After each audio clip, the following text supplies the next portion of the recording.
unbelievably fast.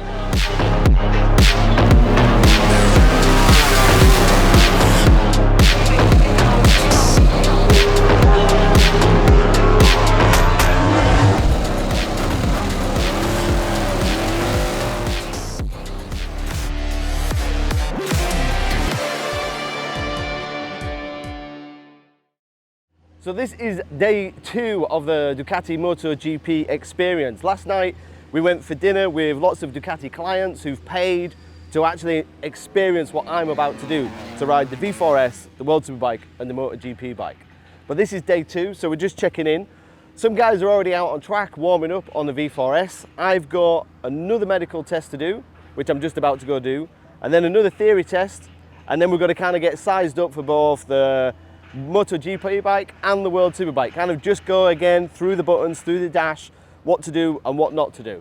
So let's get inside, let's get the medical done, and let's start the MotoGP experience. So we've finally arrived, air conditioning's on, and time to sort all the paperwork out. We've already done a lot of paperwork earlier on, back in the UK, but now it's just to make sure everything's final. So I've got my pass, oh I need my band.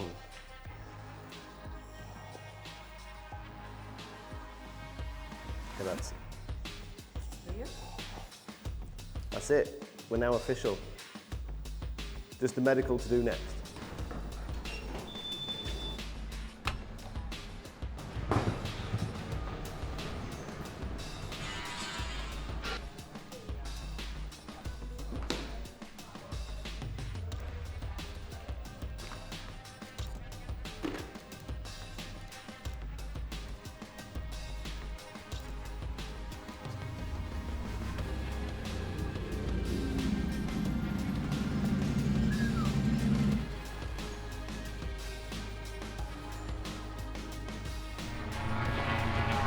I've never been to a track medical centre, not in an ambulance.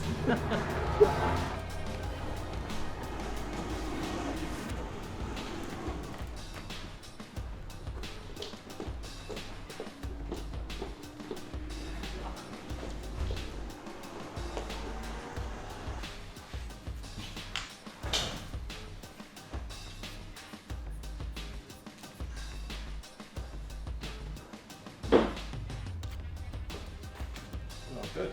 Grazie, ciao. Grazie, ciao. Fast exam, wasn't painful. I had to breathe in for a long time. Good mate. Did I take your shirt off? I was like...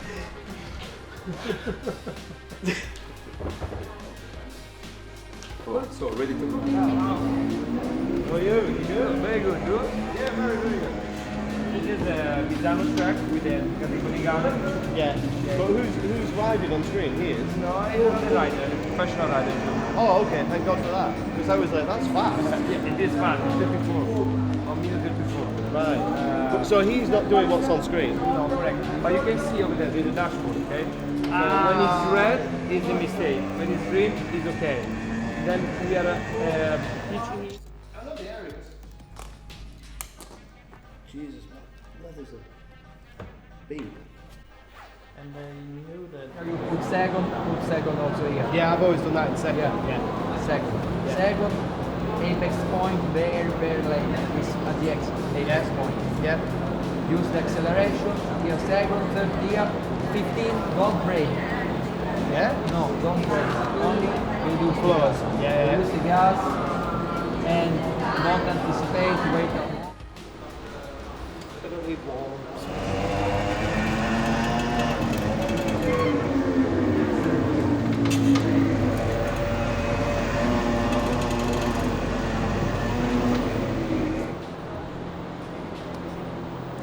Okay.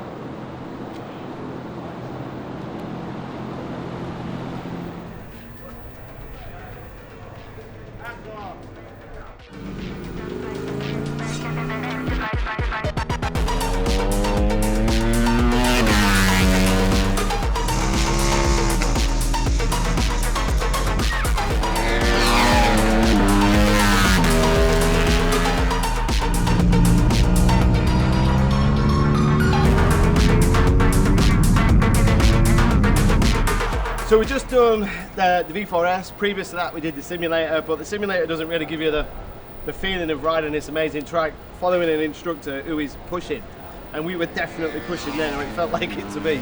Misano is an amazing track, full of history, and watching the Race of Champions just the other day, it was a very, very special thing. But the V4 S, let's not forget, is an incredible motorcycle. It is, in my mind, disregarding the V4R, is the best superbike of the moment. And it's very physical, it's got a lot of power, it's got a lot of rider aids, the braking is incredible, the handling is incredible, and we're on World Superbike slicks. But now we're going to up the game. Now we're going to go ride Boudica's World Superbike.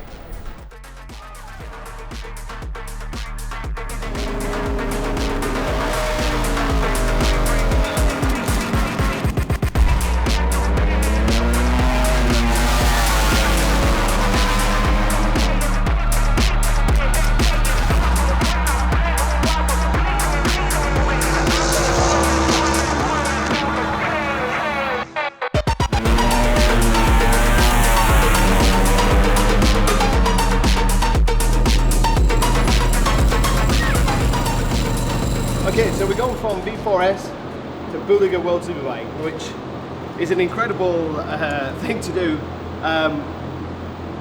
The first thing is, the dash is like a V4S, so that's familiar. The seat position, the bars and everything, it's wider, a little bit more comfortable, a bit more user-friendly. So it feels like a V4S, it looks like a V4S, the dash is like a V4S. So when Ducati say we've got World Superbike kind of dash, it looks pretty similar. But at the first lap I wasn't revving it hard enough till the shift lights come on, and I thought I was going well, and then when you rev it to the shift lights come on, it's like, it's another level. I mean, it is so fast. It's got to be one of the fastest bikes I've ridden. I mean, I'm about to go ride the MotoGP bike. The braking isn't savage. It's like, nah, it's progressive. One finger on the lever, that's all you need from top to fourth gear, whatever that is. But the biggest thing for me was like where the V4S was like second, third, fourth, fifth. This is second, third, fourth, fifth. It's like bah, bah, bah. It's not ripping your arms off, you're not getting your head ripped off your neck or any of those cliche crap that some people come out with. It's just bloody fast. And the straights feel shorter. But yeah, let's go try a MotoGP bike. I mean, the fact that I'm saying let's go try a MotoGP bike is something just a bit messed up. Well, let's go give it a go. Time to put the big boy pants on.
At 1000 PS, we do some amazing tests. We do some amazing group tests, we do some amazing sports bike tests, we go to places in the world that are just truly unbelievable and ride some amazing bikes. But the very fact that I'm in Misano pit lane and leaning on Marc Márquez's MotoGP bike means I can't stop smiling. This, for me, has been the ultimate test. So I've been lucky enough to be invited by Ducati to join some very selected clients, real Ducati, I wouldn't say customers, they're almost part of the family. And they've been invited to ride the V4S, Boudica Superbike, and then end on the MotoGP bike. And thankfully, Ducati have invited me along to do exactly the same. What? I mean, it's almost indescribable. We've had to do medicals, we've had to do theory tests, we've had to sit down with the engineers, work out what the bike is doing, go through the seamless gearbox, go through the neutral lock, go through the buttons. find out what is actually happening, work out what to do if you actually run wide and go in the gravel, or if anything untoward. Don't forget there's messages that can be available on the dash. There's a lot going on, but an incredible experience to ride a MotoGP bike. I've not ridden a MotoGP bike for a while. I've ridden a few up the hill at Goodwood, but I've not ridden a MotoGP bike in anger, and it has just blown me away by the amount of power that these guys have to handle now. The engineers think that we've probably dialed it down a little bit, so we're probably at like 280, 285. Yeah, dialed it down to 285. We're revving to 18,000 when the shift light comes on, or 20,000 if I keep going. The MotoGP boys are a little bit above 300 and they can rev it a little bit more, but obviously Ducati don't want me to throw it in the kitty litter. And we've got a little bit more TC than the guys have had. But everything else is, aside from the carbon brakes, as Márquez was riding. We've not changed the sheet, we've not changed the bar position. I pulled the front brake in a little bit and that is it. This is the last of the kind of big boys as well, because after this the rules will change, so the power will be less, top speeds will be less. This is the daddy, and it's been an unbelievable experience. It's hard for me to describe what the bike is like, because at 1000 PS we would ride a bike and we'd compare it to the competition. And I've not ridden the competition and it's almost uncomparable, and I don't think the competition will now let me ride their bike because I've ridden this bike. I can't really compare it to a road bike because it doesn't feel like a road bike. It's not a bike, it doesn't feel like a Panigale V4 S, it doesn't feel like Buliga's bike, it feels like something completely different but still feels like a Ducati. It's got almost like the dimensions and feel and steering and ability of like an old two-stroke 250 with the power of nearly 300 horsepower of a specialist drag bike that's got the wheelbase of a 250 that handles and goes around corners and stops. And even if you're low in the RPM in second gear, it'll just pull you around as if you was going to the shops. But then when you get revving it to 18, 19,000, it absolutely flies. But it's not like a pull on the bars, I'm not biting the screen, I'm not holding on, I didn't get muscle pump, I'm not getting pushed against the seat. It just goes and just fires you on this amazing, powerful catapult with no hesitation between gear changes, just second, third, fourth. There's no second, third, fourth, it's just, the only thing is the dash. The dash is going second, third, fourth, fifth, but the power isn't doing anything. And then when you hit the brakes, even though I'm obviously not a MotoGP rider, it's not pitching over the front, it's not doing it, it's like an amazing arcade game that's unbelievably fast. It's a day that I'm struggling to put into words because it's just absolutely incredible. It's not rigid, it's not stiff, it's not giving me no feeling. I've got feeling in the corners. We had like 6 to 7 laps. I had time to increase the speed, increase the lean angle, brake a bit later, push a little bit more, and I felt confident doing that, even though it's a priceless bike that Márquez will be racing in a few weeks' time. I mean, just that sentence itself, this is Márquez's bike that he'll be racing in a few weeks' time, and the team have let me ride it. An unbelievable, amazing experience. Normally at 1000 PS we go into all the details and technical data, but I don't think we need to. And to be honest, the team won't let me delve into it too much because there's a lot of secrets still in this bike. But it was really interesting to chat to Casey Stoner, to chat to the engineers, and like Lorenzo was really involved in this kind of tank shape and the wideness of the seat and making the rider feel comfortable, and the lack of pitch and the lack of squat. It's all been developed over years and years and years to be this almost alien motorcycle that I can't compare to any other. What an unbelievable experience. I can't thank Ducati enough. The lucky clients that got to ride it have gone home with the biggest smiles on their faces. And unfortunately for everybody who knows me, this is a story that I am going to keep dining out on and chelping about for years to come. One of the best days. Thanks, Ducati.